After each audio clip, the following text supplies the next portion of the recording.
رحم الله من قرأ الفاتحة.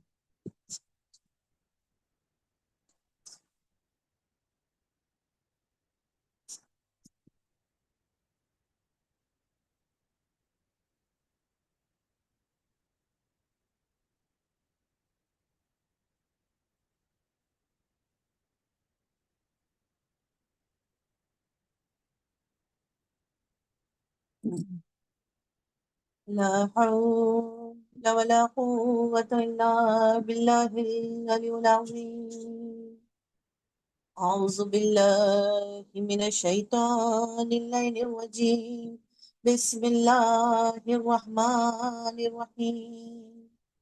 الحمد لله رب العالمين. الصلاة والسلام على أشرف الأنبياء والمرسلين سيدنا ونبينا وشفيع ذنوبنا وحبيب قلوبنا وطبيب نفوسنا مولانا مولى الثقلين جد الحسن والحسين أبي القاسم محمد. اللهم صل على اللهم صل على محمد محمد وآل وآل محمد محمد وعجل آله فرجه. الطيبين الطاهرين المعصومين المظلومين ولعنة الله على أعدائهم أجمعين.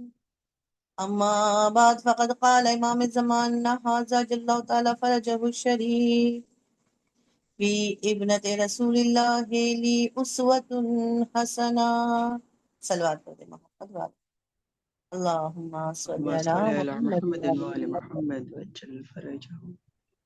تمام تعریف، تمام حمد و ثنا اس واجب الوجود، اس رب الکائنات کے نام، وہ پروردگار جو قادر بھی ہے، حی بھی ہے، جو قیوم بھی ہے، مدرک بھی ہے، متکلم بھی ہے، وہ پروردگار جو ہمیشہ سے تھا، ہمیشہ ہے اور ہمیشہ رہے گا.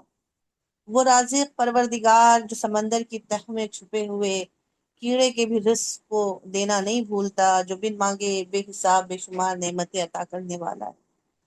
اس پروردگار کا سب سے بڑا احسان ہم سب پر یہی ہے کہ اس نے ہمیں محب اہل بیت بنا کر دنیا میں بھیجا، ہمیں محب فاطمہ بنایا، اور ہمیں اس فرش عزا پر بیٹھنے کی، ہمیں اس طرح سے اس پروردگار نے سعادت نصیب فرمائی عزیزان محترم کہ ہم اپنے اپنے گھروں میں بیٹھ کر ذکر جناب فاطمۃ الزہرا کر رہے ہیں، وہ بی بی کہ جس پر درود بھیجنا بھی جنت کی ضمانت ہے.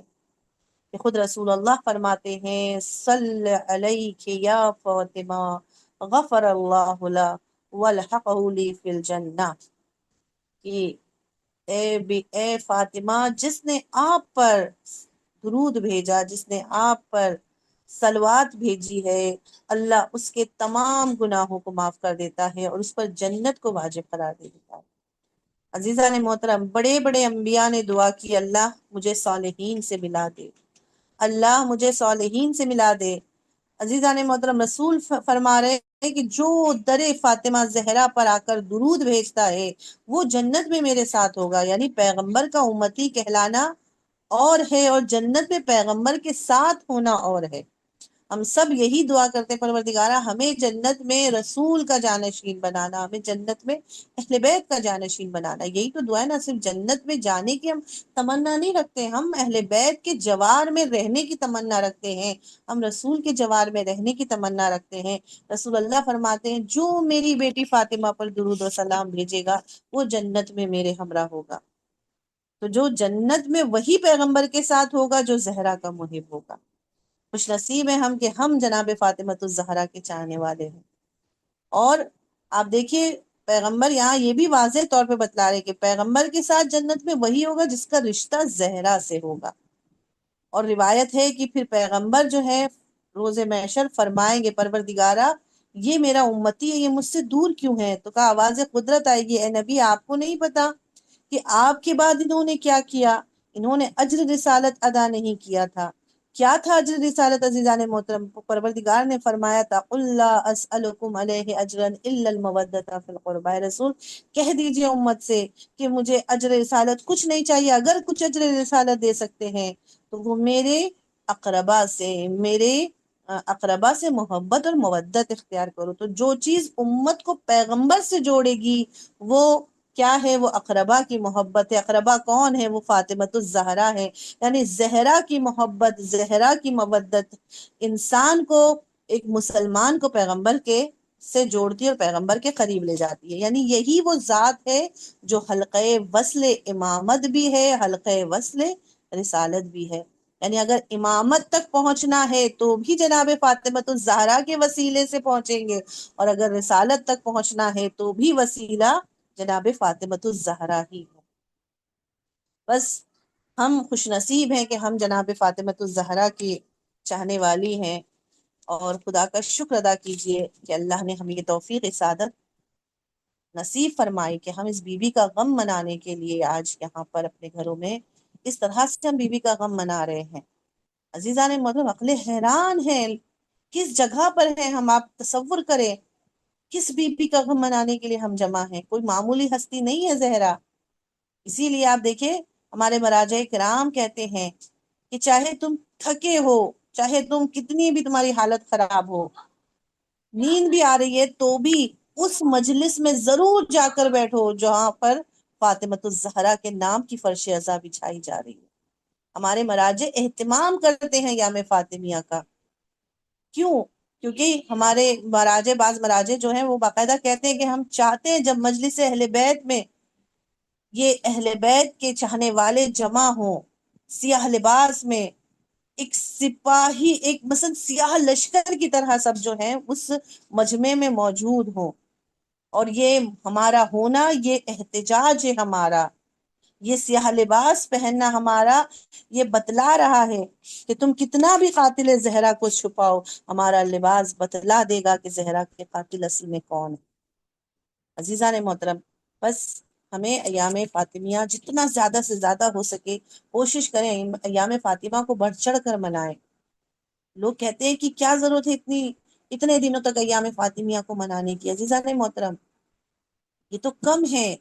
پوری زندگی ہم فاطمۃ الزہرا کا اگر غم منائیں تبھی بھی یہ غم پورا نہیں ہو سکتا ہے. اور اگر ہم یہ غم نہیں منائیں گے عزیزان محترم تو آپ یقین جانیے آج جن چہروں کو زہرا نے بے نقاب کیا نا، یہ چہرے کبھی بے نقاب نہیں ہوتے. یہ فاطمۃ الزہرا ہیں جنہوں نے اپنے اس بصیرت کے ذریعے سے ان چہروں کو بے نقاب کر دیا کہ جو چہرے آج تک آپ دیکھیں مسلمانوں کے درمیان میں جو ہیں وہ ایک محترم چہرے مانے جاتے ہیں، لیکن بی بی نے اپنے اس عمل کے ذریعے سے کیا ہے ان چہروں کو بے نقاب کر دیا. اور جناب فاطمۃ الزہرا کی یہ سیرت جو ہم اب تک سیرت طیبہ اور جناب فاطمۃ الزہرا پر گفتگو کرتے چلے آ رہے ہیں، جس پر ہم نے بی بی کے فضائل اور بی بی کے اسما کی فضیلت اور بی بی کی سیرت کو بیان کیا. عزیزان مطلب ایک اور سیرت، آج آخری مجلس ہے اس ایام فاطمیہ کی، یہ خمسے کی آخری مجلس ہے، تو میں ایک اور سیرت بی بی کی آپ کے سامنے بیان کرنا چاہوں گی کہ وہ کون سی سیرت تھی بی بی کی کہ بی بی نے آخری لمحے تک اس پر عمل کیا. عزیزان محترم، وہ بی بی کی جو سیرت تھی وہ تھی ولایت کا دفاع. بی بی پہلی مجاہدہ ولایت ہیں جنہوں نے ولایت کے دفاع میں اپنی جان قربان کر دی. جناب فاطمۃ الزہرا اس دنیا سے گئی ہیں تو صرف اور صرف امامت اور ولایت کے دفاع میں گئی ہیں، یعنی ان کا دفاع کرتے ہوئے وہ اس دنیا سے گئی ہیں اور شہادت پائی ہے. تو ہمارے لیے بھی یہاں درس ہے کہ ہم بھی ہمیشہ ولایت کے حامی ہوں اور ولایت کا دفاع کرنے والے ہوں. ہم ولایت کے حامی ہونا، ہم ولایت کے مددگار ہمیں بننا ہے، ولایت کا دفاع کرنے والا ہمیں بننا ہے.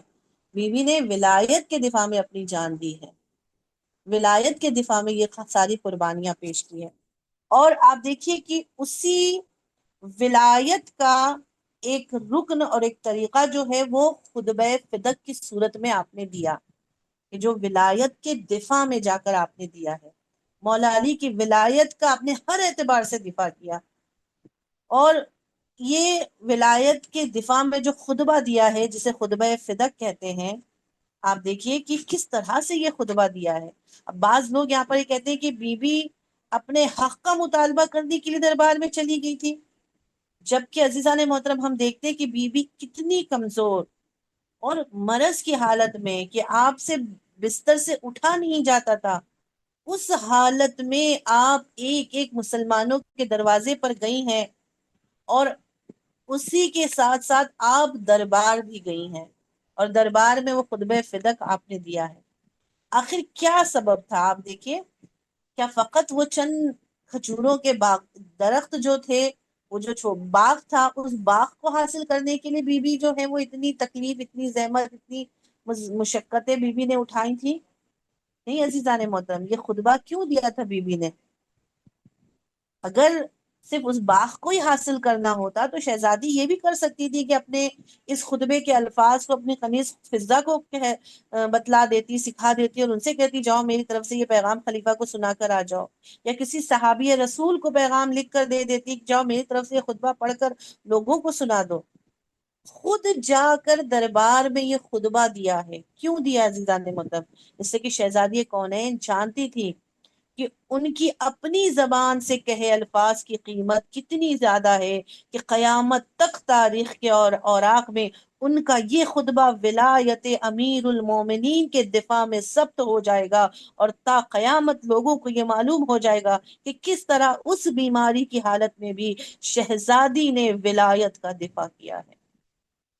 یعنی شہزادی اس ولایت کے دفاع کو، ولایت کے لیے اور اس ولایت کے دفاع میں بیوی نے جو ہے جا کر اس طرح سے اس حالت میں، اس بیماری کی حالت میں جا کر وہ خطبہ دیا ہے، تاکہ قیامت تک لوگوں کو معلوم ہو کہ بیوی صرف اس درخت کو، چند درختوں کو اور ان باغ کو حاصل کرنے کے لیے نہیں گئی تھی، بیوی اصل میں ولایت کے دفاع میں گئی تھی۔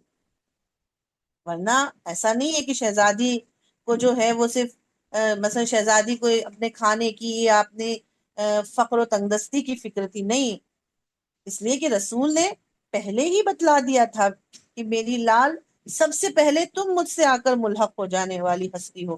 یہ بیوی کو پتا تھا اس دنیا میں میرا قیام فقط چند دنوں کا ہے، اور بہت جلد میں اپنے بابا سے جا کر مل لوں گی۔ تو بیوی کو اپنی بھوک، اپنی تنگدستی کی فکر نہیں تھی کہ وہ چند باغات کا مطالبہ کرنے کے لیے دربار تک چلی گئی، اور نہ ہی انہیں اپنے بچوں کے فقیر ہونے کے بارے میں یا ان کے تنگ دست ہونے کے بارے میں جو ہے وہ نگران تھی، کہ کہیں کہ وہ اپنے بچوں کے لیے اس باغ کو حاصل کرنے کے لیے گئی تھی۔ نہیں عزیزان محترم، یہ وہ گھرانہ ہے، یہ وہ اہل بیت ہیں کہ جو اپنے در پر آنے والے سائل کو اپنے آگے کی روٹیاں اٹھا کر دے دیتے ہیں، خود بھوکے رہ جاتے ہیں، مگر دروازے پر آنے والے کو کبھی بھوکا نہیں لوٹاتے۔ قرآن نے جن کی شان میں آیت نازل کی، وَيُطْعِمُونَ الطَّعَامَ عَلَىٰ حُبِّهِ مِسْكِينًا وَيَتِيمًا وَأَسِيرًا، کہ یہ لوگ اپنے در پر آنے والے مسکین اور یتیم اور اسیر کو بھی جو ہے وہ طعام کھلاتے ہیں، اور خود بھوکے رہ جاتے ہیں۔ اور یہ طعام کس لیے کھلاتے ہیں؟ یہ اپنے نام اور شہرت کے لیے نہیں، بلکہ قرآن نے کہا وَإِنَّمَا يُطْعِمُكُمْ لِوَجْهِ اللَّهِ، یہ طعام کراتے ہیں صرف اور صرف اللہ کی رضایت کے لیے، اللہ کی خوشنودی کے لیے، یہ کسی کے دکھاوے کے لیے یا واہواہی کے لیے نہیں۔ تو جن کے بچے اس حالت میں ہو کہ اپنے آگے کی روٹیاں اٹھا کے سائل کو کھلا دے، خود بھوکے رہ جائیں، کیا بیوی کو ان کے بھوکے رہنے کی فکر ہے؟ نہیں عزیزان محترم۔ تو در حقیقت یہ خطبہ ایک وسیلہ تھا، ایک ذریعہ تھا، جس کے ذریعے سے لوگوں کو علی کی ولایت کی طرف متوجہ کیا جا سکے۔ ورنہ یہ تھوڑے سے باغات اور یہ درختوں کی بات نہیں ہے، بلکہ آپ اس وقت جو شخص تخت پر بیٹھا ہے، بی بی بتلانا چاہتی ہے کہ وہ اس قابل نہیں ہے، کہ جسے وراثت کے احکام پتہ نہیں، جسے شریعت کے احکام پتہ نہیں، جسے قضاوت کے احکام نہیں پتہ، کیسے ممکن ہے کہ وہ رسول کی مسند پر آ کر بیٹھ جائے؟ رسول کی مسند پر بیٹھنے کا اصل حقدار وہ ہے جسے رسول نے 1.25 حاجیوں کے درمیان میں بلند ہاتھوں پر بلند کر کے یہ اعلان کر دیا تھا، من کنت مولا ہو فہذا علی مولا، جس کا میں مولا ہوں علی بھی اس کے مولا ہے۔ صلوات پڑھ دیں محمد علی، اللہم صلی علی محمد وآل محمد وعجل فرجہ۔ تو عزیزان محترم، آپ توجہ کریں کہ بی بی نے دربار میں جا کر اس خطبے کو دیا مولا علی کی ولایت کے دفاع میں۔ اور آپ دیکھیں یہیں پر ایک اور میں نقطہ بیان کرنا چاہوں گی کہ آپ دیکھیں ابن ابی الحدید جو اہل سنت کے بہت بڑے عالم دین ہیں، جنہوں نے نہج البلاغہ کی شرح بھی لکھی ہے، وہ اس واقعے کو نقل کرتے ہیں جو اہل سنت کے یہاں بہت معتبر بھی مانے جاتے ہیں۔ وہ کہتے ہیں کہ میں نے اپنے ایک استاد سے پوچھا تھا کہ کیا بی بی فاطمۃ الزہرا جو اپنے حق کا مطالبہ کرنے کے لیے دربار آئی تھی، کیا وہ اپنے حق میں صادقہ تھی یا نہیں تھی؟ تو استاد کہتے ہیں کہ جی ہاں، وہ سچ تھی، وہ سچی تھی، وہ صادقہ تھی۔ تو کہتے ہیں کہ ابن ابی الحدید کہتا ہے پھر آخر کیا وجہ تھی، خلفاء نے جو خلیفہ وقت ہے اس نے ان کا حق کیوں نہیں دیا؟ تو استاد ایک مرتبہ خاموش ہوتے ہیں اور پھر سر اٹھا کر جواب دیتے ہیں، کہتے ہیں اگر فاطمۃ الزہرا اپنے حق میں سچی تھی اور وہ سچی تھی اور اپنے حق کا مطالبہ کرنے کے لیے جو آئی تھی وہ اس میں بھی صادقہ تھی، لیکن خلیفہ نے انہیں ان کا حق نہیں دیا۔ کہا کیوں؟ کہا اس لیے کہ اگر اس دن خلیفہ ان کو ان کے دعوے کے مطابق فدق واپس کر دیتا تو پھر دوسرے دن شہزادی فقط فدق کے دعوے پر بس ہو کر بیٹھ نہیں جاتی، بلکہ اگلے دن اپنے شوہر کی خلافت اور جانشینی رسول کا دعویٰ لے کر دربار میں آ جاتی، اور اس وقت خلیفہ کے لیے کوئی عذر کرنا ممکن نہیں تھا، اس لیے کہ ابھی کل ہی جس نے انہیں صادقہ کہہ کر فدق واپس کر دیا ہے، کیسے ممکن ہے کہ دوسرے دن ان سے کہہ دے کہ آپ جھوٹ بول رہی ہیں؟ تو عزیزان محترم، اسی لیے اس نے پہلے دن ہی بی بی کو جھٹلا دیا، تاکہ یہ نوبت ہی نہ آئے کہ بی بی علی کا حق مانگنے کے لیے، خلافت کا حق مانگنے کے لیے اور اس جانشینی کا حق مانگنے کے لیے دربار میں آئے۔ اگر پہلے دن فدق دے دیتا انہیں صادقہ مان کر تو پھر صرف فدق نہیں دینا پڑتا بلکہ خلافت بھی دینی پڑتی، مسند بھی دینی پڑتی، حکومت بھی دینی پڑتی، اس لیے جو ہے بی بی کو چھٹلایا گیا تھا۔ اور یہ وہ بات خود اعتراف کرتے ہیں، یہ بات ان کو پتا ہے عزیزان محترم، لیکن اس کے باوجود بھی آج بھی یہ لوگ اس چیز کو جھٹلانے کی کوشش کرتے ہیں۔ ابن ابی الحدید کہتا ہے استاد کا یہ اعتراف کرنا کہ بی بی کا مطالبہ فقط فدق کے لیے نہیں بلکہ یہ ایک وسیلہ تھا، ایک ذریعہ تھا علی کی ولایت اور ان کے حق خلافت کو حاصل کرنے کے لیے۔ بی بی دربار میں آئی اور وہاں پر آنے کے بعد انہوں نے اس عظیم الشان خطبے کو بیان فرمایا۔ وزان محترم، آپ تصور کریں کہ یہ خطبہ جو جناب فاطمۃ الزہرا نے دربار میں آ کر دیا ہے، یہ کوئی معمولی خطبہ نہیں ہے۔ اگرچہ آپ اس خطبے کو پڑھیں کہ ہم آج ہر شیعہ پر فرض ہے، واجب ہے کہ وہ اس خطبے کو ضرور پڑھے، کیونکہ کوئی شیعہ ہی نہیں ہوگا اگر وہ خطبہ فدق کو نہ پڑھا ہو، اس نے وہ شیعہ ہو ہی نہیں سکتا جو فدق کے بارے میں نہ جانتا ہو۔ ہم اپنے کو شیعہ کہتے ہیں لیکن ہم کتنا فدق کے بارے میں جانتے ہیں؟ بی بی نے جو خطبہ فدق دیا ہے اس خطبہ فدق کے بارے میں ہم کیا جانتے ہیں کہ بی بی نے اس خطبے میں کیا فرمایا، کیا بیان کیا ہے؟ بی بی نے اپنے صرف حق کا مطالبہ کیا نہیں عزیزان محترم، آپ اس خطبے کو اٹھا کر دیکھیں، اگرچہ اس کے خطبہ فدق کہا جاتا ہے لیکن اس میں فدق کا ایک جزئی حصہ، یعنی ایک مختصر سی مقام پر بی بی نے جو ہے وہ فدق کی بات کی ہے، ورنہ پورا خطبہ جو ہے اگرچہ اسے اٹھا کر دیکھا جائے تو وہ خطبہ جامع اسلام، یعنی اسلام کا جامع ترین خطبہ جو ہے وہ کہلائے گا تاریخ اسلام کا، اس لیے کہ بی بی نے اس میں ہر وہ چیز بیان کی ہے کہ جس کو اگر ہم کہیں کہ یہ خطبہ فدقیہ نہیں بلکہ خطبہ فلکیہ ہے، یعنی ایسا خطبہ کہ جس میں توحید بھی بیان ہوئی ہے، جس میں نبوت بھی بیان ہوئی ہے، جس میں امامت کو بھی بیان کیا گیا ہے، جس میں قیامت کا بھی ذکر ہے، جس میں احکام کا بھی ذکر ہے، جس میں لوگوں کو یہ بھی بتلایا جا رہا ہے کہ انہوں نے اگر ظلم کیا ہے تو خدا ان کے ان تمام ظلم پر انہیں کیسی سزائیں دے گا، یعنی تمام جامع ترین چیزوں کو بیان کیا ہے بی بی نے اس خطبے میں۔ لہٰذا یہ ہمارے لیے ضروری، ہم اپنے بچوں کو ضرور اس خطبے سے بھی آشنا کرائیں۔ اور آپ دیکھیں پہلے کے زمانے میں بلکہ اس وقت جو ہے وہ مائیں اپنے بچوں کو 2 خطبے ضرور سکھاتی تھی، کا ایک نہج البلاغہ کا خطبہ حمام اور دوسرا خطبہ فدق، جس کو خطبہ متقین بھی کہتے ہیں، نہج البلاغہ میں خطبہ حمام یا خطبہ متقین بھی جسے کہا گیا ہے، اور دوسرا جو ہے خطبہ فدق۔ یہ 2 خطبے ایک شیعہ بچے کے لیے جاننا سب سے زیادہ ضروری ہے، کہ اگر یہ 2 خطبہ نہیں جانتا ہے تو پھر وہ واقعی حقیقی طور پر شیعہ کہلانے کا جو ہے وہ حقدار نہیں ہے۔ تو عزیزان محترم، ہمارے لیے ضروری کہ ہم اس خطبے کو پڑھیں، سمجھیں اور دیکھیں کہ بی بی نے اس میں کیا بیان کیا ہے۔ آپ دیکھیے ایسی توحید بیان کی ہے بی بی نے کہ جس کی نظیر نہیں ملتی ہے، کہ نہج یا اگر یہ توحید کسی نے بیان کی ہے تو نہج البلاغہ میں مولا علی نے بیان کی ہے، اور یا جناب فاطمہ الزہرا نے خطبہ فدق میں بیان کی ہے۔ اور پھر اس کے بعد آپ دیکھیے، انشاءاللہ میں کوشش کر رہی ہوں کہ بہت جلدی جلدی اس خطبے کے بارے میں تھوڑا سا بس ذکر کرتے ہوئے انشاءاللہ آگے بڑھوں، کہ آپ دیکھیے بی بی نے سب سے پہلے کس طرح سے خطبے کا آغاز کیا ہے۔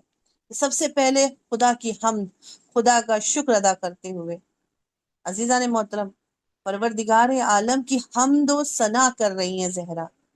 آپ دیکھیے کس حالت میں، کہ جس وقت پہلو شکستہ ہے، اس وقت کی پسلیاں ٹوٹی ہوئی ہیں، ابھی بابا کی جدائی کا غم دل سے اترا نہیں ہے، اتنی مصیبتیں، دروازہ جلا دیا گیا ہے، اور اس حالت میں بھی بی بی اللہ کی حمد و ثنا کرتی ہوئی نظر آ رہی ہے کہ پروردگارا تیرا شکر ہے کہ تو نے ہم پر نعمت وحی نازل کی، ہمیں نعمت ہدایت کے لیے ہمارے گھر کو منتخب کیا، اور پھر اس کے بعد پیغمبر کے فضائل کو بیان کیا، رسالت کا مقصد بیان کیا، بعثت کا مسئلہ بیان کیا، اور پھر اس کے بعد جو ہے وہ ہدایت کے شرائط بیان کیے، قرآن کے فضائل بیان کیے، پھر اس کے بعد جاہلیت کے حالات کو بیان کیے کہ تم ایسے تھے، تم ویسے تھے، میرے بابا نے تمہیں یہاں سے نکال کر اس ایمان کی منزل تک پہنچایا، میرے بابا نے تمہیں مسلمان بنایا، اور اس کے بعد پھر جو ہے وہ شہزادی نے جنگوں کے حالات بیان کیے، پھر علی کے فضائل بیان کیے، اور پھر اس کے بعد فلسفہ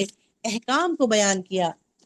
آپ دیکھیں احکام کے فلسفے کو بھی بیان کر رہی ہے کہ پروردگار نے ایمان کو اس لیے قرار دیا تاکہ دل کو شرک سے پاک رکھے، نماز کو اس لیے واجب قرار دیا تاکہ تکبر سے پاک ہو، روزے کو اس لیے واجب قرار دیا تاکہ کون امر الہی میں مخلص ہے اس کا پتہ چل سکے۔ یعنی احکام سے متعلق ایسی روایت اور فلسفہ احکام آپ دیکھیں کہیں نہیں مل سکتا ہے سوائے خطبہ فدق کے۔ اور پھر اس کے بعد فرمایا زکوٰۃ کو اس لیے واجب کیا تاکہ تمہارے نفس کا تزکیہ ہو سکے، رزق میں برکت آ سکے، حج کو اس لیے واجب کیا تاکہ مسلمان جمع ہو تو دین کا استحکام، دین مضبوط ہو سکے، عدل کو اس لیے واجب کیا تاکہ دلوں میں محبتیں پیدا ہوں، ہماری اطاعت کو اس لیے واجب کیا تاکہ امت میں نظام پیدا ہو، اور پھر بیوی کہتی ہے ہماری امامت کو اس لیے واجب کیا تاکہ تمہارے درمیان اختلاف ختم ہو جائے۔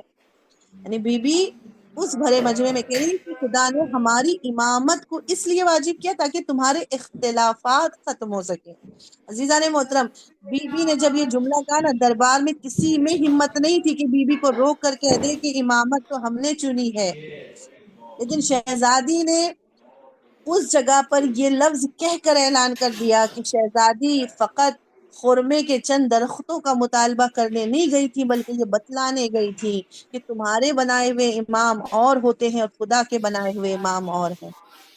اور پھر اس کے بعد بی بی نے، آپ دیکھیں اسی خطبہ فدق میں آگے، آپ جب اس کے بعد آگے بڑھیں گے تو پھر بی بی نے قرآن کی 7 آیتیں پڑھی جو وراثت سے متعلق تھی، یعنی قرآن سے آپ استدلال کر رہی ہیں، آپ نے حدیث نہیں بیان کی، قرآن کی آیتوں سے استدلال کیا۔ اور یہ قرآن کی آیتوں سے کیوں استدلال کیا؟ وہ اس لیے استدلال کیا کہ ابھی چند دن گزرے تھے جب بی بی نے دیکھا تھا کہ یہی وہ امتی ہیں جنہوں نے کہا تھا حسبنا کتاب اللہ، ہمارے لیے اللہ کی کتاب کافی ہے، ہمیں رسول کی حدیث کی ضرورت نہیں ہے۔ لہٰذا بی بی نے وہاں پر کوئی حدیث کا ذکر نہیں کیا، قرآن کی آیتوں سے استدلال کیا، اور فرمایا کہ قرآن میں پروردگار فرماتا ہے کہ جو ہے وہ ہم نبی اپنی اولاد کو وراثت دیتا ہے، تو کیا تم اپنے باپ سے وراثت پا سکتے ہو؟ میں اپنے باپ سے وراثت نہیں پا سکتی ہوں؟ تو ایک مرتبہ خلیفہ کہتا ہے کہ آپ ہی کے بابا نے روایت کی ہے کہ نبی جو ہے وہ وراثت نہیں چھوڑ کے جاتے ہیں، لا نرث ولا نورث، نہ کسی کو وراثت دیتے ہیں نہ وراثت لیتے ہیں، بلکہ جو چھوڑ کر جاتے ہیں وہ صدقہ ہوتی ہے۔ تو بی بی نے پھر یہاں پر عزیزان محترم آپ دیکھیے کہ دوبارہ قرآن کی آیت پڑھی، کہا وَوَرِثَ سُلَیمَانَ داؤد، کہ سلیمان نے داؤد سے وراثت لی ہے۔ تو سلیمان نے بھی، داؤد نے بھی، دونوں نے وراثت لی بھی ہے اور وراثت دی بھی ہے۔ تو پھر کیسے آپ یہ کہہ سکتے ہیں کہ نبی وراثت نہیں چھوڑتا ہے؟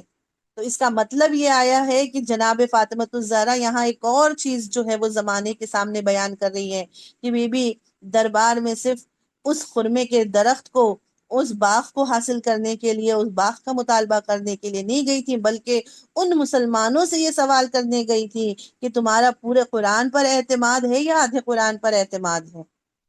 کہ قرآن میں پروردگار کہہ رہا ہے کہ سلیمان نے داؤد سے وراثت لی ہے، یعنی سلیمان بھی نبی ہے، داؤد بھی نبی ہے، ایک نبی وراثت لے رہا ہے، ایک نبی وراثت دے رہا ہے۔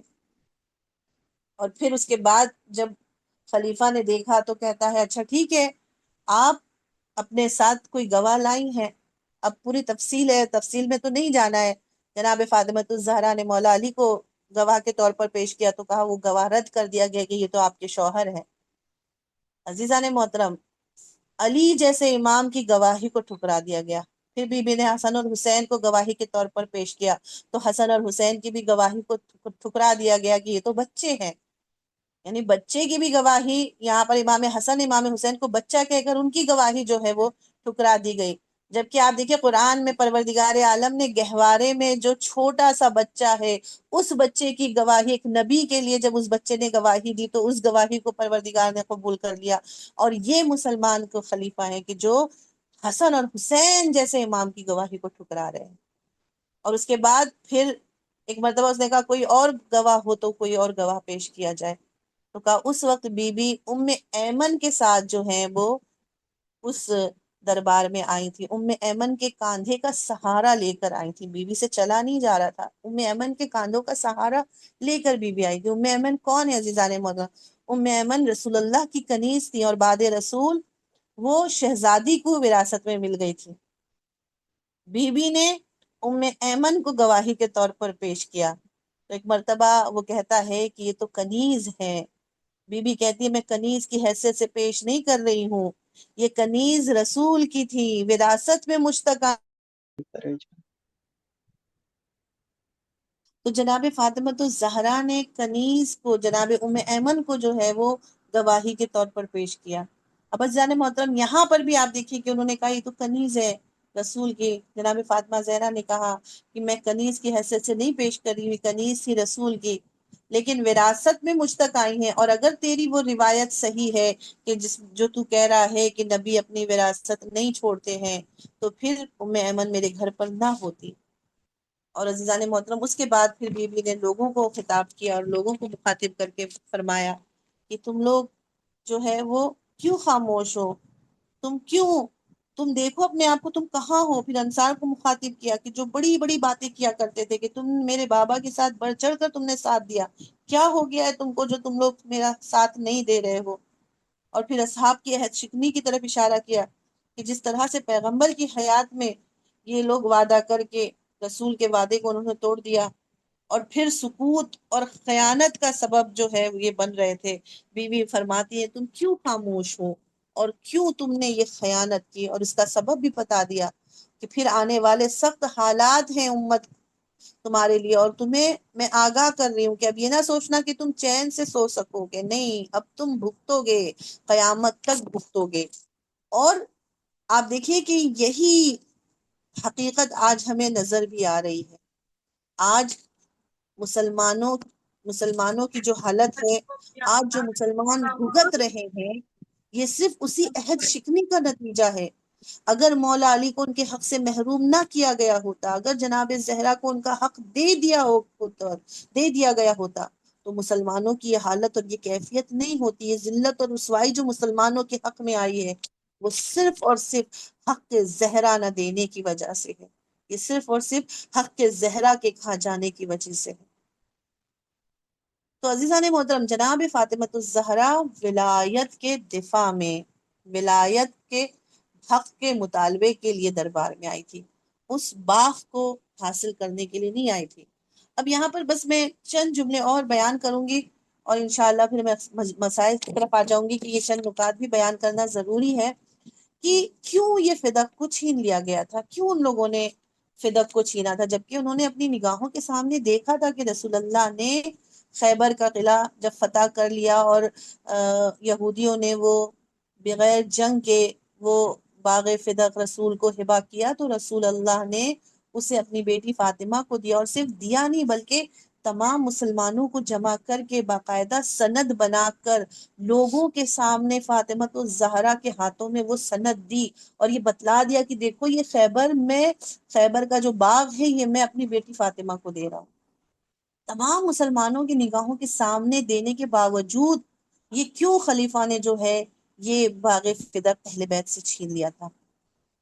کیوں عزیزان محترم؟ شاید اس کی وجہ یہ کہ باغ فدق جو ہے وہ فقط ایک باغ نہیں تھا، بلکہ آپ دیکھیے اس باغ کے ساتھ ساتھ 7 اور باغات بھی تھے، تو یعنی کوئی چھوٹی موٹی پراپرٹی نہیں تھی، بہت بڑی پراپرٹی تھی جسے حکومت نے اپنی کسٹڈی میں لے لیا۔ کیوں؟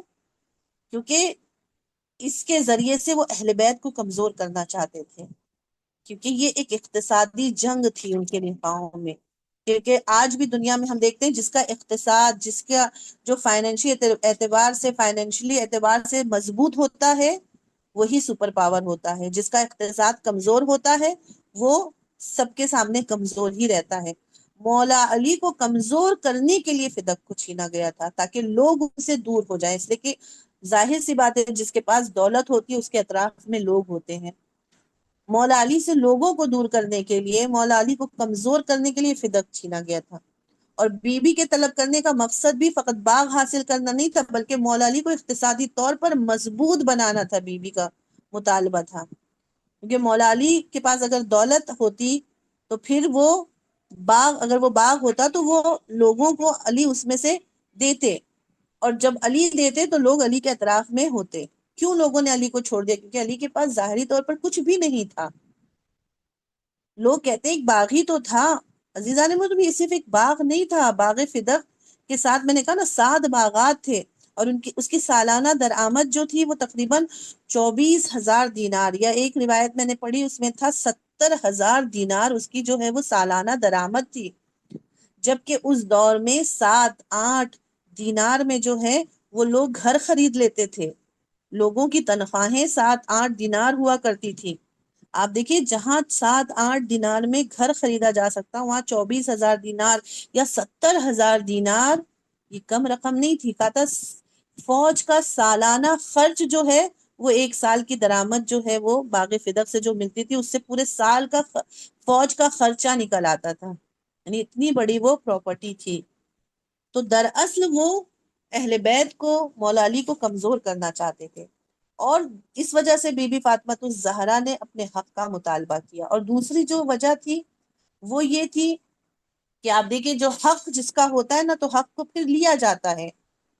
اگر کسی کے مال کو کوئی چھین لے تو وہ فوراً جاتا ہے اور پولیس اسٹیشن میں جا کر ایف آئی آر لکھواتا ہے، یہ کہہ کر چھوڑ دینا کہ ان کو دینا ہوگا تو دے دیں گے، یہ درست نہیں ہے۔ اگرچہ مجھے ضرورت نہ بھی ہو مگر اگر میرا حق ہے تو مجھے مطالبہ کرنے کا بھی حق ہے، اور میں اپنا حق کا مطالبہ کر کے اسے لے سکتا ہوں۔ بی بی زہرا کا حق تھا وہ، لہٰذا بی بی زہرا اپنا اس حق کو لینے کے لیے گئیں۔ اور ایک وجہ تھی کہ جو ہے وہ آخرت کی رغبت۔ آپ دیکھیے کہ دنیا میں ہر کوئی یہ رغبت رکھتا ہے کہ اس کی آخرت جو ہے وہ بہترین ہو، اور اس کے لیے پیسہ بھی ضروری ہے۔ اگر پیسہ ہوگا تو غریبوں کی مدد ہوگی، اگر پیسہ ہوگا تو ہم تحفے تحائف لوگوں کو دیں گے، مومنین کے دلوں کو خوش کریں گے۔ آپ دیکھیے علی ابن یقطین، ان کے پاس اتنا پیسہ تھا کیونکہ یہ وزیر تھے بادشاہ کے دربار میں۔ جب حج پر جاتے تھے 1000 لوگوں کو ساتھ لے کر جاتے تھے اور کہتے تھے میری طرف سے حج کرو، میری طرف سے زیارت کرو۔ پیسہ خرچ کر رہے کس لیے؟ اپنی آخرت کو مضبوط کرنے کے لیے۔ تو بی بی کو حق تھا اپنا حق لے کر جو ہے اگرچہ بی بی اپنے اوپر خرچ نہیں کرتی مگر اس سے ضرورت مندوں کو جو ہے وہ ان کی ضرورتیں پوری ہو سکتی تھی، مسلمانوں کی بہت ساری مشکلیں جو ہیں وہ دور ہو سکتی تھی۔ اس لیے بی بی نے جو ہے وہ باغ فدق کا مطالبہ کیا کیونکہ انہوں نے ان سے چھین لیا تھا۔ اور ایک اور وجہ تھی عزیزان محترم، وہ تھی ان غاصبوں کے چہرے کو بے نقاب کرنا۔ اگر بی بی خاموش بیٹھ جاتی تو قیامت تک ان کے اصلی چہرے سامنے نہ آتے۔ بی بی اس عالم میں کہ جب پہلو شکستہ ہے، پسلیاں ٹوٹی ہوئی ہیں، محسن شہید ہو گیا ہے کہ بی بی سے چلا نہیں جاتا ہے، عصا کا سہارا لے کر بی بی چل رہی ہے، اس حالت میں بھی بی بی اگر اپنے حق کا مطالبہ کرنے دربار میں گئی ہیں تو صرف اس لیے تاکہ ان غاصبوں کے اصلی چہرے سامنے آ سکے، تاکہ ان غاصبوں کے چہرے کو بے نقاب کر سکے اور ولایت اور امامت کا دفاع کر سکے۔ ولایت اور امامت کے دفاع میں بی بی نے اپنی جان قربان کر دی۔ بس عزیزان محترم، میں نے آپ کی زحمت تمام کی۔ روایت کہتی ہے کہ جب بی بی نے اس طرح سے خطبہ فدق دیا ہے تو خلیفہ اول نے ایک مرتبہ اس سند کو واپس بی بی کے حوالے کر دیا۔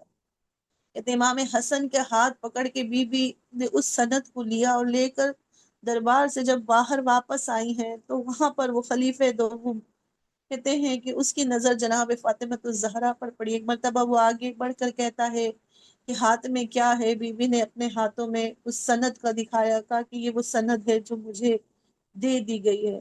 اس نے ایک مرتبہ بی بی کے ہاتھ سے اس سند کو چھینا، اس سند کو پارا کر کے اس نے زمین پر پھینکا، اس پر اپنے پیروں کو، اس سند پر اس نے اپنے پیروں کو سے کچل دیا۔ کہتے ہیں سیدہ تڑپ اٹھی۔ ایک مرتبہ اس ملعون نے، میں نے یہ روایت پڑھی ہے عزیزان محترم، اس ملعون نے اپنے اس نجس پیروں کو زہرا کے پہلو پر مارا۔ روایتیں کہتی ہیں زہرا منہ کے بل زمین پر آ گئی۔ اجرکم اللہ، اجرکم اللہ۔ امام حسن ہے، اپنی نگاہوں سے جنہوں نے اس منظر کو دیکھا کہ ماں منہ کے بل زمین پر گر گئی، وہ چادر جس کے اندر پنجتن جمع ہوئے تھے وہ چادر خاک آلود ہو گئی۔ ہر باب اعظم اس منظر کو شاید امام حسن کبھی بھول نہ سکے۔ یہی وجہ تھی کہ امام حسن کبھی پھر اس گلی سے امام حسن گزرے نہیں۔ جب کسی نے کہا مولا مولا آپ اس گلی سے کیوں نہیں گزرتے، میں نے کبھی نہیں دیکھا کہ آپ نے آپ اس گلی سے گزرے ہو، آخر اس کی وجہ کیا ہے؟ امام حسن تڑپ جاتے، زاروں قطار گریا کر کے امام نے فرمایا میں جب بھی اس گلی کے پاس سے گزرتا ہوں مجھے وہ منظر یاد آ جاتا ہے کہ جب ظالم نے میری ماں کے پہلو پر وار کیا تھا، میری ماں منہ کے پل زمین پر گر گئی تھی۔ میں اس وجہ سے جب بھی اس گلی کے قریب سے گزرتا ہوں میرا زخم تازہ ہو جاتا ہے۔ ہاں میں اتنا چھوٹا تھا، اپنی ماں کو نہ بچا سکا، اس ظالم نے میری ماں پر وار کیا تھا۔ اجرکم اللہ زادارو، اتنی مصیبتیں زہرا پر ڈھائی گئی کہ بی بی اپنے مرنے کی دعائیں کرتی تھی، ننھے ننھے بچوں کو جمع کرتی، اے بچوں میں دعا کروں گی تم سب آمین کہنا۔